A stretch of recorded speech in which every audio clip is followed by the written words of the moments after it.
हरि ओम। श्रीमद् भगवद गीता चतुर्थ अध्याय और श्लोक नंबर 25।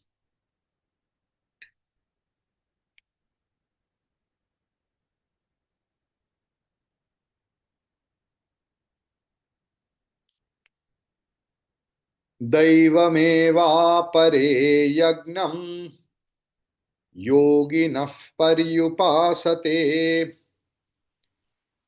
ब्रह्माज्ञावपरे यज्ञम् यज्ञैनैवोपजुह्वति।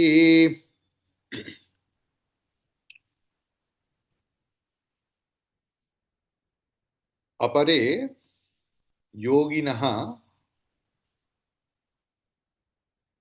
दैवं यज्ञम् एव परि उपासते। अपरे ब्रह्म अग्नौ यज्ञेन एव यज्ञम उपजुह्वति। That's the concept. अपरे मीन्स, अपरे मतलब बाकी सब। योगिनः मतलब जितना कर्म योगी है। दैवम देवता की उद्देश्य में, देवता की पूजा में। यज्ञम एव यज्ञ ही मतलब परि उपासते, परितः उपासते, अच्छा तरीका से उपासना करते हैं। अपरे, इस दो अपरे है। एक है अपरे मतलब कर्मयोगी, और एक अपरे का मतलब है ज्ञान योगी। ब्रह्म अग्नौ सप्तमी, ब्रह्मरूप अग्नि में यज्ञेन एव तृतीया करण कारक, यज्ञ के द्वारा।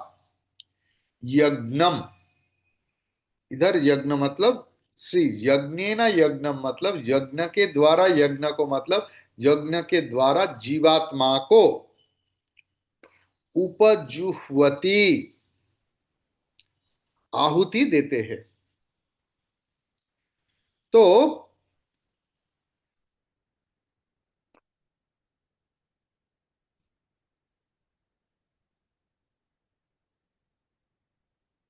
कोई कोई कर्मयोगी जो हमारा कथित प्रणाली है,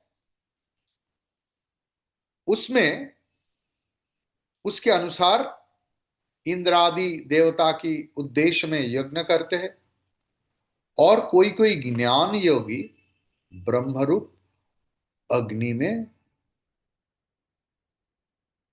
आत्माहुति देकर आत्मयज्ञ संपादन करते हैं। हमारा पिछला श्लोक क्या था? ब्रह्मार्पणम ब्रह्महविः ब्रह्माग्नो ब्रह्मणाहुतम ब्रह्मैव तेन गंतव्यम ब्रह्म कर्म समाधि। ये हमारा पहला श्लोक था।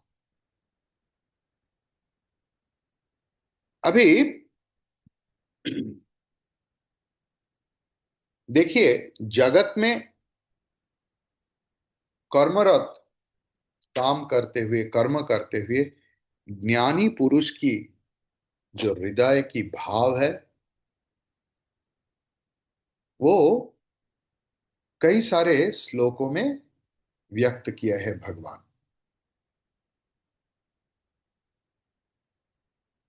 जो साधक है उनके मन में लगता है कि जो भी आंख बंद करके बैठते हैं वही परमहंस है।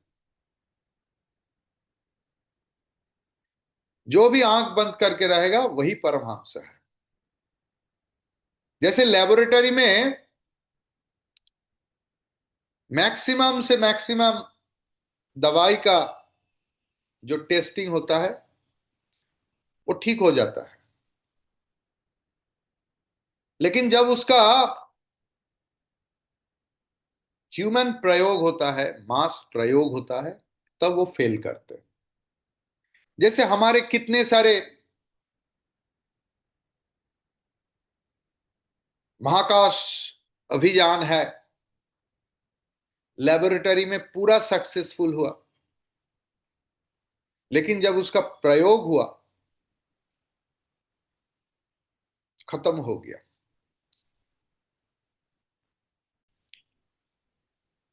So for for the time being, Gautam Buddha जैसे महापुरुष को भी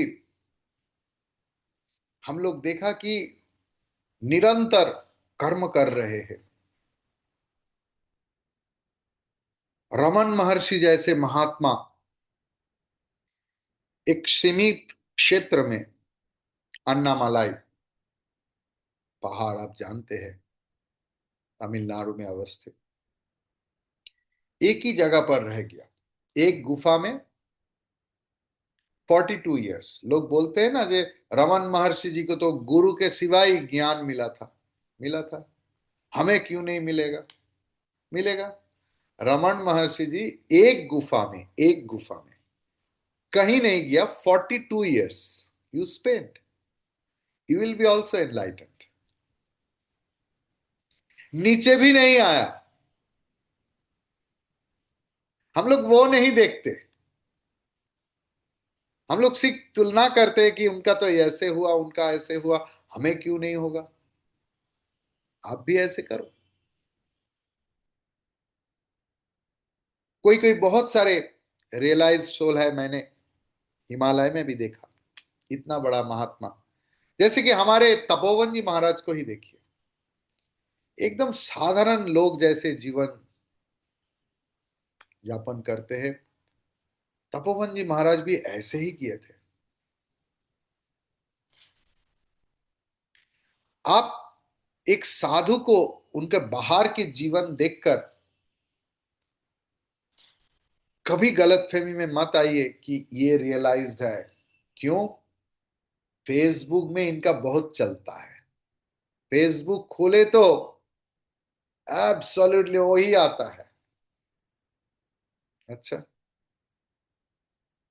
उनका आप देखा है कितना मिलियन लाइक आता है? ये तो, ये लाइक आने का बहुत सारे तरीका है। महात्मा कैसे हो सकता है? जिन्होंने विवेक चूड़ामणि क्लास किया है उनको पता है। भगवान शंकराचार्य जी ने बताया कि महात्मा कब किसी भी तरीका से हो सकता, वो अपना मर्जी से चलता है, ऐसा नहीं। वो मुंडित मस्तक हो सकता है, उनका बाल ऐसा हो सकता है, कुछ भी हो सकता है।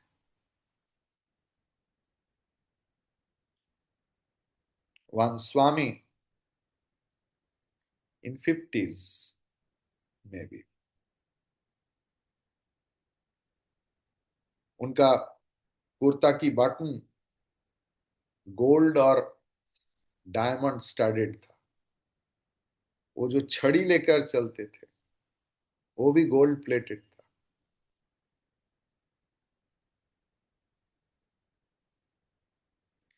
उनका सेवक को लगता था वाह मुझे गुरु ही बनना है। कुर्ता की बटन सोने की, छड़ी सोने की। लेकिन जब समय आया देखा कि इसका कोई कीमत नहीं है उनके पास। लोगों ने दिया है, पहन लिया, किसी ने ले लिया है, ले लिया। वो बहुत स्ट्रिक्ट प्रिंसिपल के थे। थोड़ा सा इधर उधर होने से ही एकदम ऐसे करके डांटते थे कि सेवक लोग कहाँ छुपे ये नहीं उनको दिमाग में आता। ये क्या करूं अभी? तो अल्मोड़ा में रहते थे वो स्वामी। कुटिया में, लकड़ी का बनाया हुआ, बांस फांस ये सब था। एक दिन खाना बनाते वक्त कुछ हो गया तो उस कुटिया में आग लग गया, और उसी समय वो महात्मा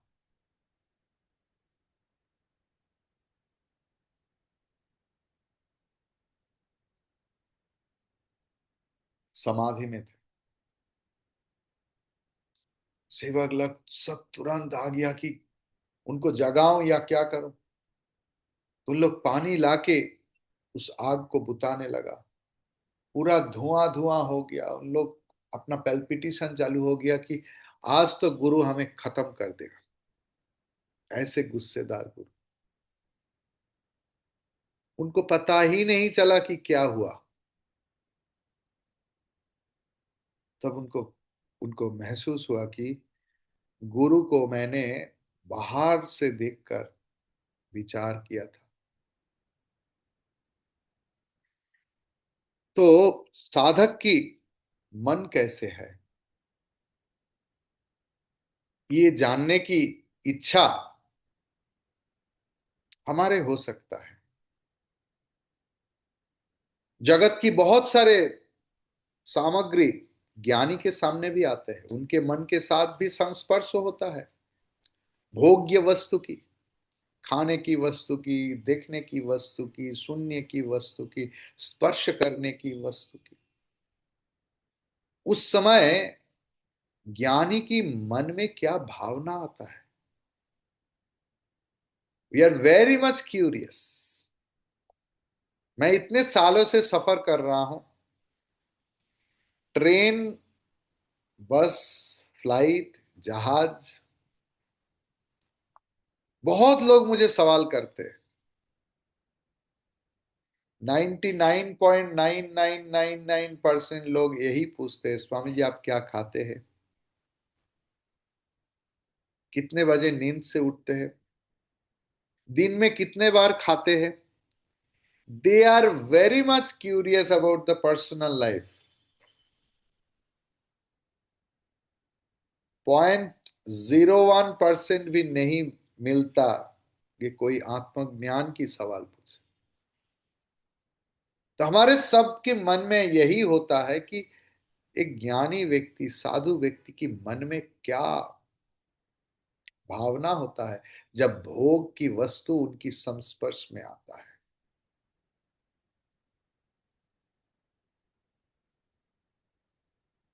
जो व्यक्ति अपने रीच, बांग्ला में बोलता है ना, जो हाथेर नागाले पावा, with my reach, within my territory, very easy to get, ऐसे वस्तु को अवलंबन करके ही अपना सारसिक, शारीरिक, मानसिक, बौद्धिक जो अपूर्णता है, जो दुर्बलता है, जो वीकनेस है, उससे अतिक्रम करके हर क्षेत्र में उत्तरण की प्रयास करते हैं। और यही व्यक्ति योगी है। शास्त्र कभी नहीं बोलते कि आपका घर छोड़ दो, मकान छोड़ दो। कल मॉर्निंग क्लास की इसके ऊपर चर्चा करूंगा। हमारे वाजनीय संहिता में है, तो बोल रहा है कि देखो, सबके लिए एक एक उपदेश नहीं हो सकता है। ये 1 महीना की भोजन संग्रह करो। बाद में बोल रहा है 1 महीना का क्यों, 15 दिन का करो। किसी को बोल रहा है 7 दिन का करो। किसी को बोल रहा है आप आज खा रहे हो, काल की संग्रह करो। बाद में जो लोग साधु बनना चाहता है बोलते हैं 1 दिन का भी संग्रह मत करो। खेत में जो पड़े रहेगा, चावल ले जाने के बाद उसी से ही लो अपना। और गुरु जिनको देखता है, हाँ he is the fittest person, उनके बोलते हैं जे देखो, तुम खेती से चावल गेहूं ले लोगे तो पशु पक्षी का असुविधा होगा। तुम एक काम करो, दीवार में छोटा छोटा छेद रहता है, उसमें कुछ सस्य गिर जाते हैं, जहां पर पक्षी का चोंच नहीं पहुंच सकते, तुम वहां से लेके खाओ। अगर ये पहले कोई आएगा और उसे यही उपदेश देगा, जमेगा नहीं, छोड़ देगा, गुरु को ही चेंज कर लेगा। मेरा एक टीचर था, he was a chain smoker.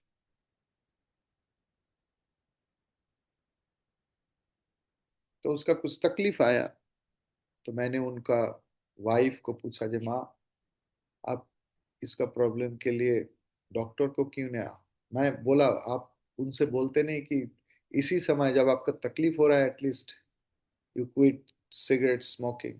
बोला मेरा बात सुनते नहीं। मैं बोला डॉक्टर का बात तो सुनेगा। बोला हाँ। मैं बोला डॉक्टर के पास क्यों नहीं लेके गया? बोला लेके गया था। बोला डॉक्टर बोला नहीं? बोला बोला। तो सुना नहीं? बोला हाँ सुना उस समय। तो बाद में क्या हुआ? बोला बाद में डॉक्टर को चेंज कर दिया, दूसरा डॉक्टर दिखाया। तो ये सब उपदेश सबके लिए नहीं है। तो यहां पर ये योगी कौन है, इसके बारे में बात कर रहा है। जिस समाज में रह रहा है, ये चारों ओर से भोग्य वस्तु, खाने की वस्तु, सोने की वस्तु, पीने की वस्तु, देखने की वस्तु, स्पर्श करने की वस्तु, हर समय हर पल। लेकिन उस अवस्था में भी जो हर पल अपने शारीरिक, मानसिक, बौद्धिक, आध्यात्मिक इवोल्यूशन की, विवर्तन की, उन्नति की कोशिश कर रहे हैं, वही योगी है।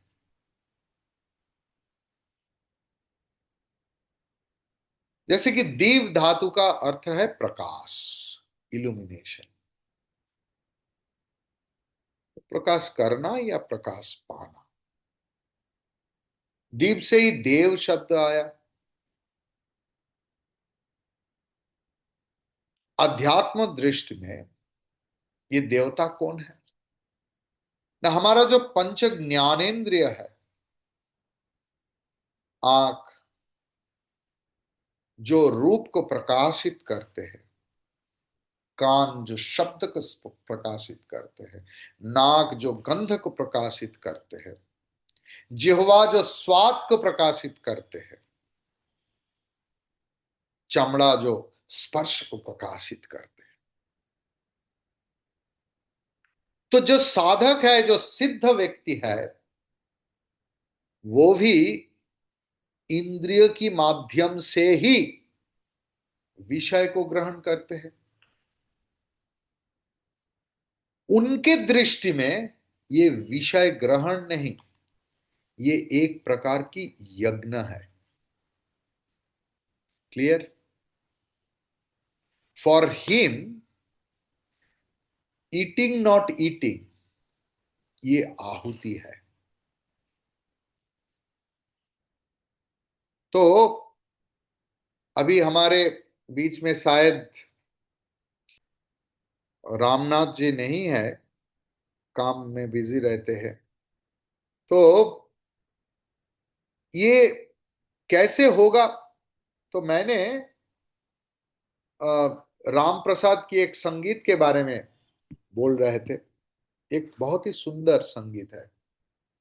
ओरे मोन बोली भजो काली, ইচ্ছে হয় যে সেই আচারে,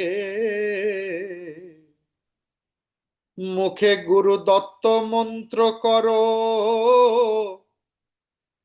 দিবানিশি জপ করে। ইচ্ছে হয় যে সেই আচারে, শয়নে প্রণাম জ্ঞান, নিদ্রায় কর মাকে ধ্যান। ওরে নগর ফিরো মনে করো, প্রদক্ষিণ শ্যামা মাকে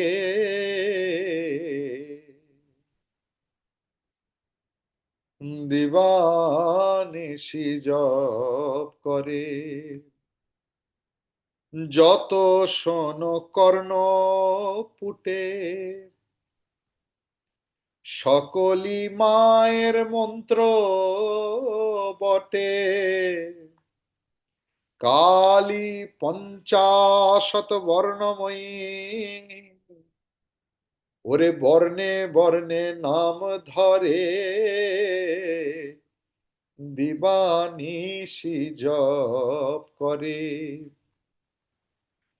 কৌতুকে রামপ্রসাদ রটে, আমার ব্রহ্মময়ী সর্ব ঘটে, ওরে আহার করো মনে করো, আহুতি দি শ্যামা মারে, দিবানিশি জপ করে।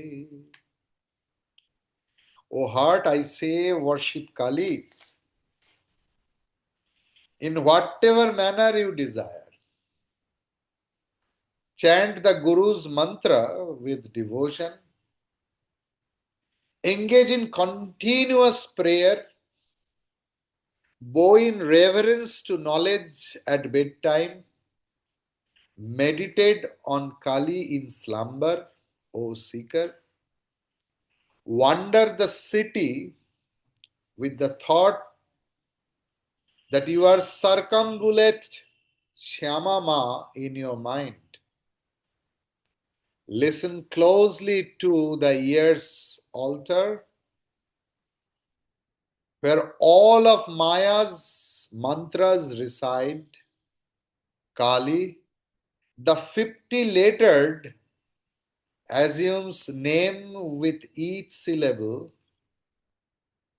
In jest, recite Ramprasad's verses, enveloped in the essence of Brahma. O devotee, partake in sustenance, consider, offer yourself, and Shyama accepts your sacrifice. यही हमारा जीवन का मकसद होना चाहिए।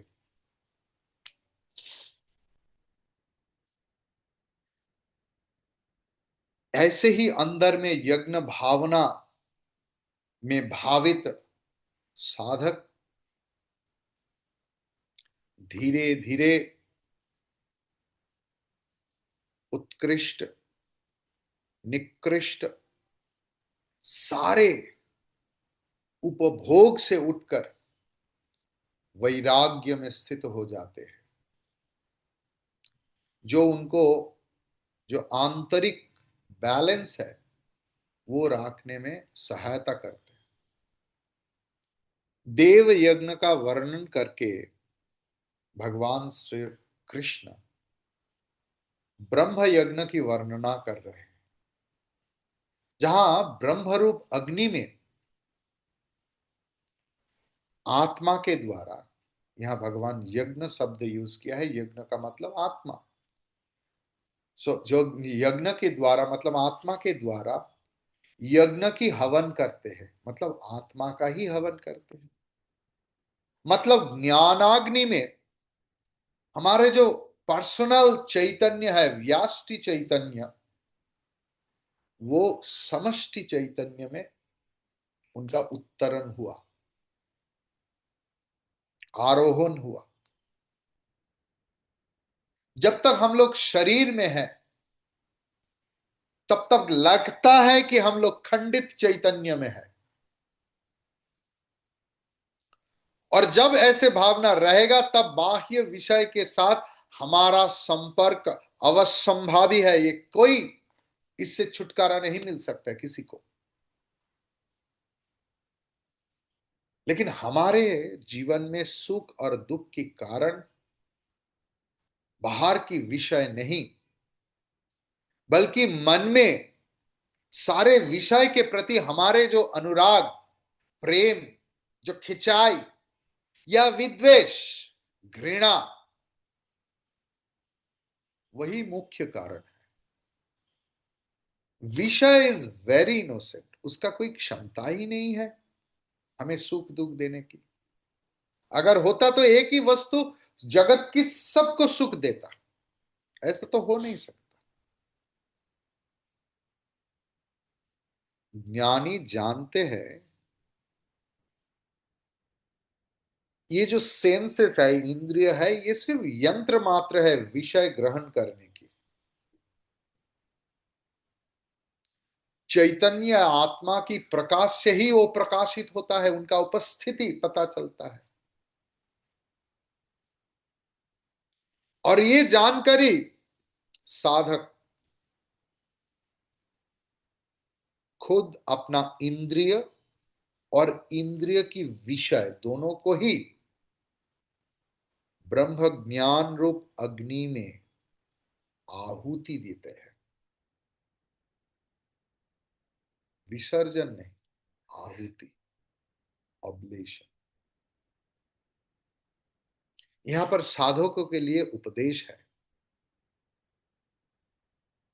कि कोई भी साधक अपने ज्ञानेंद्रिय और कर्मेंद्रिय की प्रयोग अपने खुद के स्वार्थ के लिए ना करे।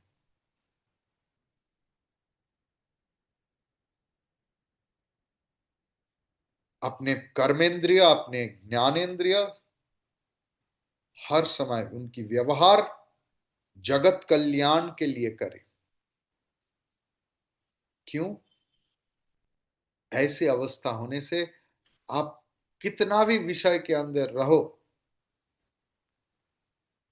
आप विषय आसक्ति की बंधन में पड़ेंगे नहीं। यही इस श्लोक की मकसद है। हरि ओम तत्सत।